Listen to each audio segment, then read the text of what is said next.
Hello guys, let's go for office and UPSC, the same combo every day. 15 अगस्त 1945 को second world war में Japan surrender कर देता है और इसी के साथ आईएनए का भी सरेंडर होता है। रिपोर्ट्स के अनुसार 18 अगस्त 1945 को नेताजी की संदिग्ध हालत में ताइपे में एक एयर क्रैश के दौरान मृत्यु हो जाती है। कंक्लूजन दोस्तों, इस तरह आईएनए एक बहादुर प्रयास था इंडिया को आजादी दिलाने का। इस बात पर डिबेट जरूर होती रहती है कि अगर आईएनए सच में जापानीज हेल्प से देश को आजाद करा लेती तो क्या होता।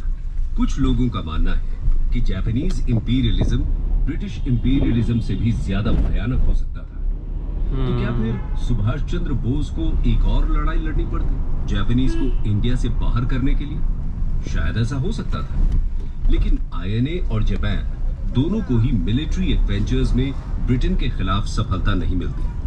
हालांकि जब आईएनए के सोल्जर्स को पीओडब्ल्यूज की तरह इंडिया वापस लाया जाता है तो इनके डिफेंस में एक बहुत बड़ा मूवमेंट खड़ा हो जाता है और इस मूवमेंट का जरूर एक इम्पोर्टेंट योगदान था देश की आजादी में। इस तरह इनडायरेक्टली आईएनए फ्रीडम मूवमेंट में अपना कंट्रीब्यूशन देती है।